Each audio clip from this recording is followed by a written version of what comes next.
This is the new Alfa Romeo Giulia GTAm. It is the most extreme, most exciting, most glorious looking and the most expensive Alfa you can buy. Wait till you hear how much this thing actually costs. Anyway, in this video, I'm not only going to reveal that, I'm going to talk you through all the upgrades to the chassis, the design, the interior, everything you need to know about it, including how quick it is from 0 to 60 miles an hour. Will it be as quick as Alfa Romeo claims? I'm also going to do a brake test on it, obviously, and hint it about a bit. I might even do something bad to the brakes, so look out for that later in the video. Anyway, I'm Matt Watson, and you're watching CarWow. Buying a new car? Then head to CarWow, and my team will help you find your next car at a fair price. CarWow, your one-stop car buying comparison site. Let's start this video by talking about the engine, because obviously for this special edition version, Alfa has tuned it. They've given it new conrods, they've updated the oil and the cooling system, they've reprogrammed the ECU, so we're bound to have some huge power gains, right? No. So it's a 2.9 litre V6 twin turbo like the standard car. Standard car has 510 horsepower. This one has a massive 30 horsepower more. That's all. So it's got 540 horsepower. As for torque, it's exactly the same 600 newton meters. So what exactly are we getting extra? Let's head to the back. Check this out. Alfa has fitted this car with a glorious centre-mounted Akrapovic exhaust system, and it's made out of titanium. Oh yeah, it sounds epic. Let's hear it. Go on, start it up. Come on.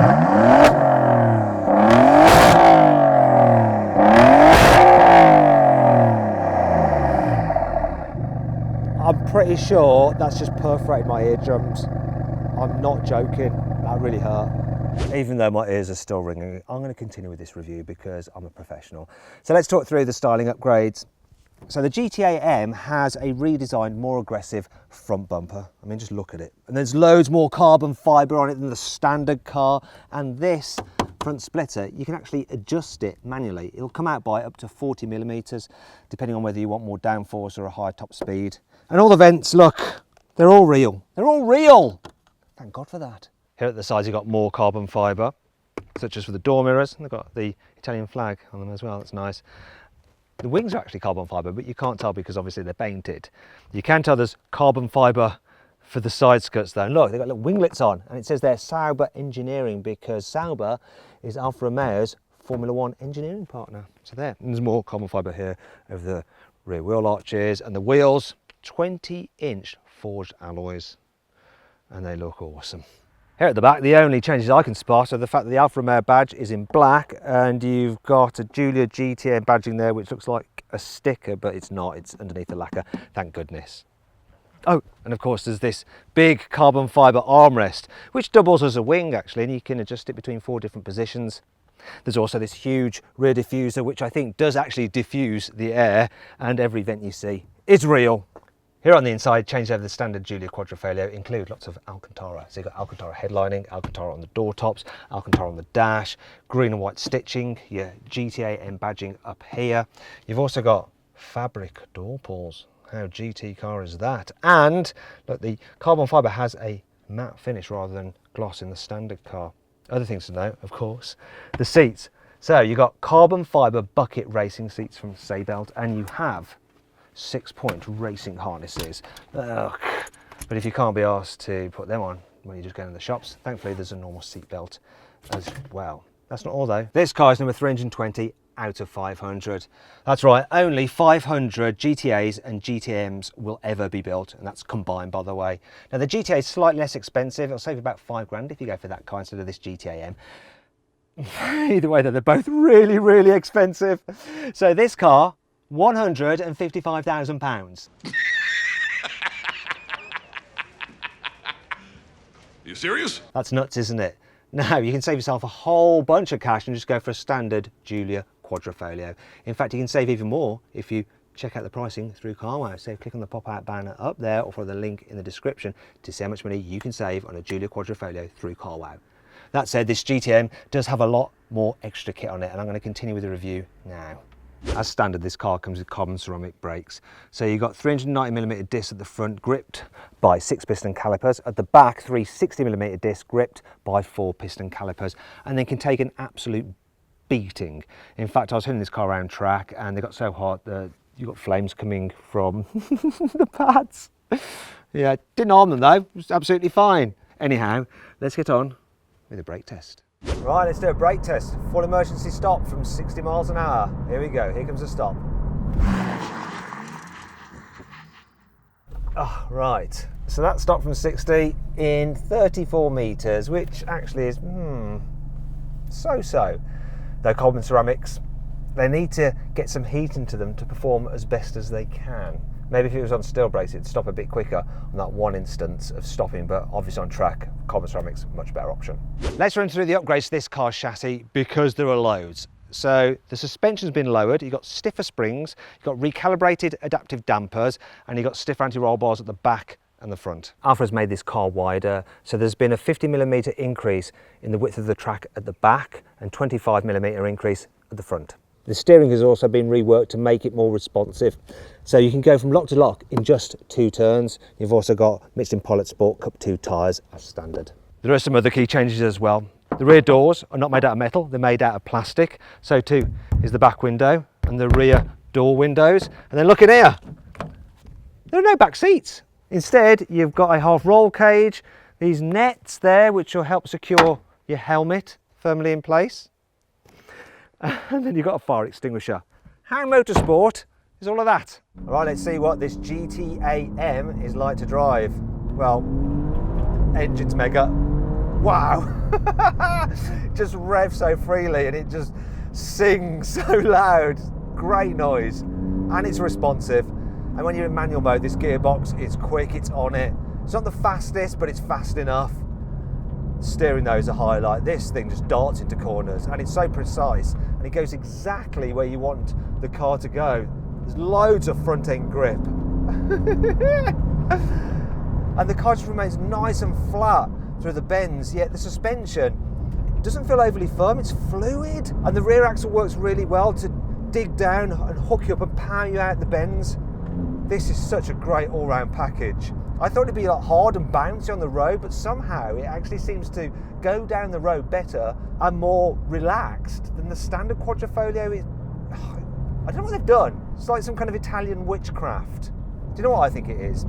It's when manufacturers are developing cars, such as when they're working on the Alfa Quadrifoglio, and they got to a point when they had to stop. You know, the money was up, time was up, got to put the car out. And the engineers know in the back of their mind the tweaks that they'd like to make beyond where they got to with the car, and like over the years or so that it's been released, they come up with ideas of how they can just improve it that much better. And then when they come along and get the opportunity to do a car like this, a special edition, they are able to put all that know-how that they've accumulated since the original car was launched into further developing it. And so you get this massive improvement, because that is what this feels like. It's absolutely superb. The standard car is brilliant, but this is like this is another level. I adore it. I'm going to have to go back up that road again for another go. Normally I'd finish talking there and move on, but I'm going to have another go.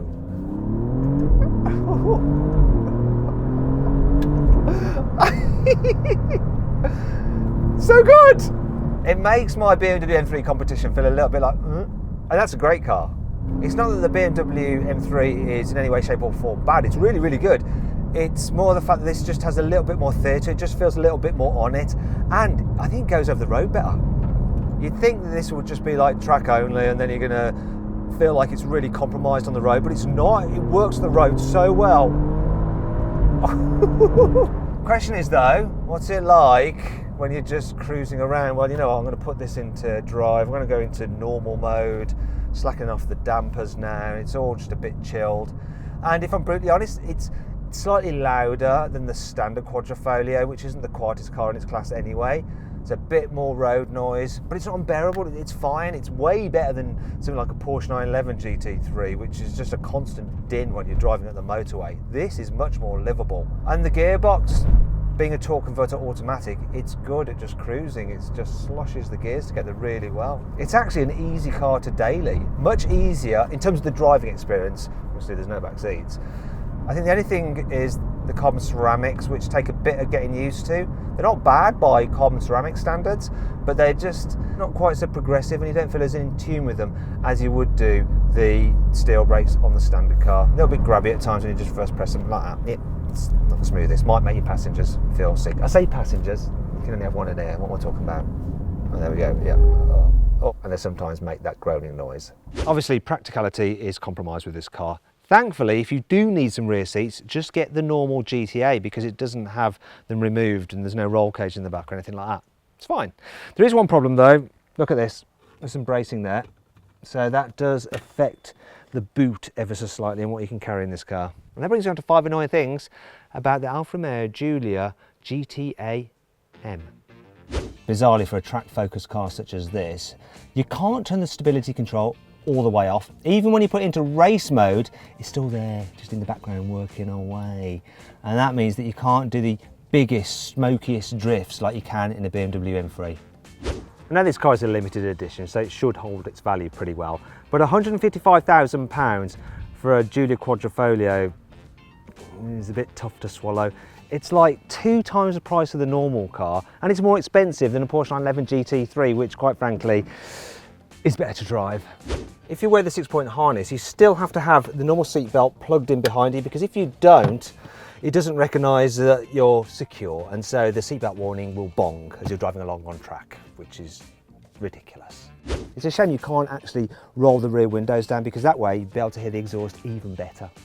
This carbon fibre aero at the front really does look amazing, but it's really quite close to the ground, and as a result it's all too easy to scratch it. If you look underneath it, it's already been very badly scratched here, and I wonder if you were to hit a speed hump a little bit too quickly, you could even crack it, which would be very expensive to fix. It's not all negative though. Here's 5 good things about this car. Thanks to all that carbon fibre and the stripped out interior, this GTAm weighs in at just 1,540 kilos. That's 140 kilos less than the normal Giulia Quadrifoglio and 40 less than the GTA. Thankfully, Alfa hasn't gone and removed the car's infotainment system or the air conditioning in order to make the car lighter, like some other manufacturers do. That really annoys me when that happens. Check this out. Centre locking wheel nuts. First ever on any production saloon car. Thanks to all this extra adjustable aero, this GTAm has 300 kilos of downforce, which is 3 times that you have on the normal Giulia Quadrifoglio. Speaking of which, this car is actually 4 seconds a lap quicker around Alfa's test track Blocco.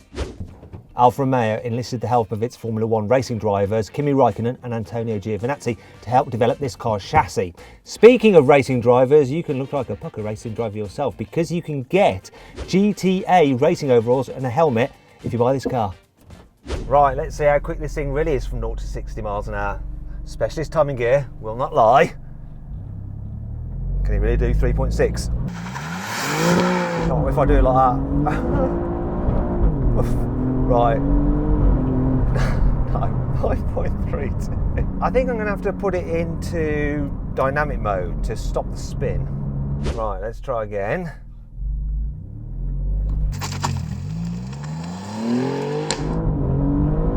Yep. 4.97. Tyres struggling for grip. Now those Michelin Pilot Sport Cup 2s need a lot of heat in them for them to perform at their best, and on the road you can never really get them all that hot. Let's have another go though. Right, let's give it one last go. Come on, Alfa. That's the best one yet. You can do it. Oh, struggling again. Yeah, I'll take that. 4.6. So 1 second slower than Alfa claims. Now I have had a quicker 0 to 60 time out of this car when I actually drove it on track, and if you want to see how quick I actually got out of it and see how quick it was on track, because I timed it around a circuit against a Porsche 911 GT3, click on the pop-out banner up there to go watch that video.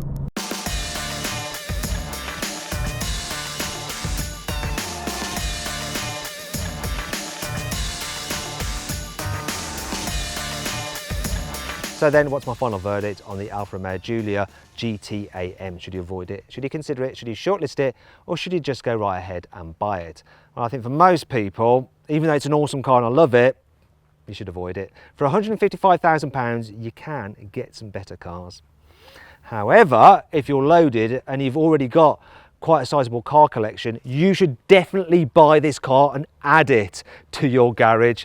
You know, it's limited run, so it'll probably hold its value, and there's just something unique and wonderful about it. I hope you'll enjoy the video. If you did, give it a like.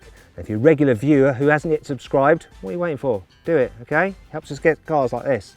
Click on those windows, more videos to be watched. Click on that box there, there's a little surprise waiting for you.